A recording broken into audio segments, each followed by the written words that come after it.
جا سەیری ئاەتەکە ڕەبتکردنی چۆن پیاوانی دینی و داعوەکە و ئەوانە هەمووی چۆن ڕەبت کردوتەوە بە یەکترەوە.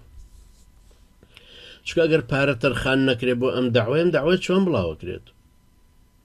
کابرایکی زۆر مسلمان و لێ هاتوو مەسەلەن ئەگەر بتوانێت کتێبدان من ناتوان من ئەوەندە لێ هاتوونی بەڵام مەسەلەن منەوە 7 کتێبم نووسیوە من ئەگەرم کتێبانە مەسەلەن هەندێکی هەر بەدەست نووسیوە ئەگەر خەڵکێ نەیکاتەوە بە کۆمپیوتەر و ئامادەی نەکا بۆ چاپکردن ئێوە ئامادەشمان کرد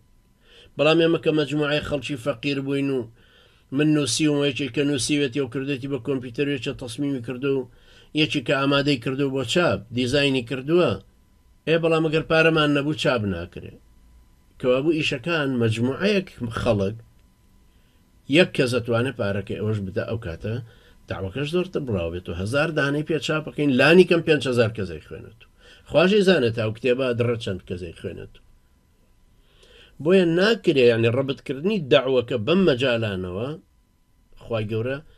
ڕەبتی کردوون بە یەکترەوە کەوا بوو زەکاتەکەش دیسان پێویستە بخرێتە خزمەتی داوە و جیهاد و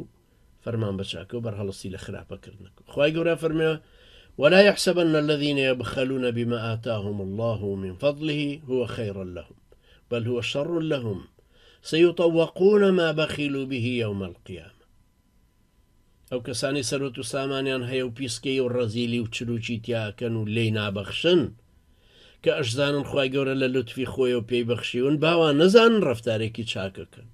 گوایە پارەی خۆیان و بۆ خۆیانی سەرفەکەنەوە ئەوە خراپەکاریە ئەیکەن لە ڕۆژی قیامەتە ماڵ و سامانەکانیان وەکو بازنەی ئاگر دەوریانەدات و ئەو بڕە سامانەی ئەبوو بیان بەخشیاونیاندا لێیانە بێتە کۆتی ئاگرین و ئەچێتە گردنیان خوالاماند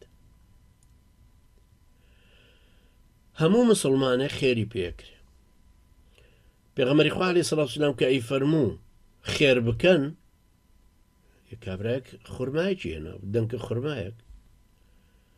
پێغەمبەری خوا صلی الله علیه وسلم کە داوای بەخشین لێ ئەوڕانیەکرێ فەرموو ببەخشن ئەوانیش بە جۆرەی توانایان بەخشی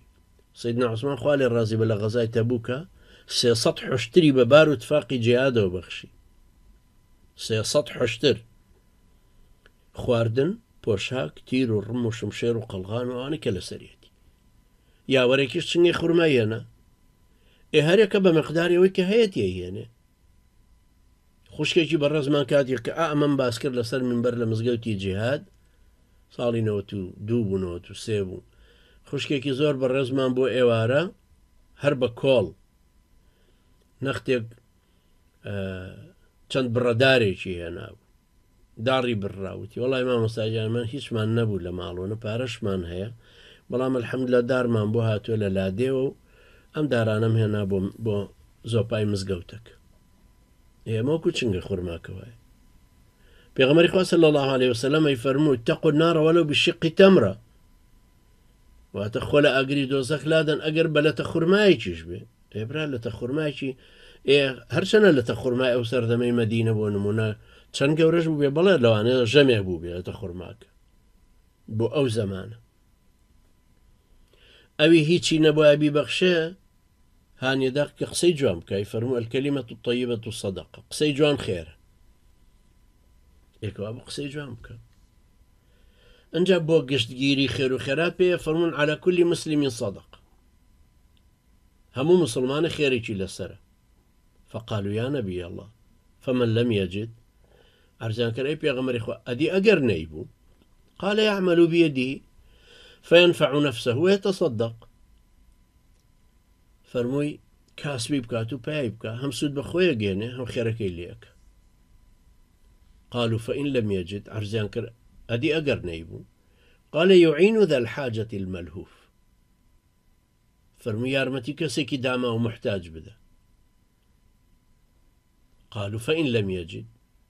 عرضان کرد ئەدی ئەگەر نەیبوو یا نەیکرد قال فليعمل بالمعروف وليمسك عن الشر فإنها له صدقة سيري أمر ساجوانا كداينا فرم باكاري چاکە بکە خۆ لە خراپە بگرێت ئەمەش خێر کەوابوو وەکو کوردە لە ئەگەر گوڵ نیت دڕکیش مەبە ئەمە خۆی لەم ئەم پەندە لێەوە هاتوو کە چاکەت پێ ناکرێ خراپەش مەکە لە خراپەکەش خۆت بگرێرەوە بۆ ئەوەی خەڵک تووشی خراپە نەبێ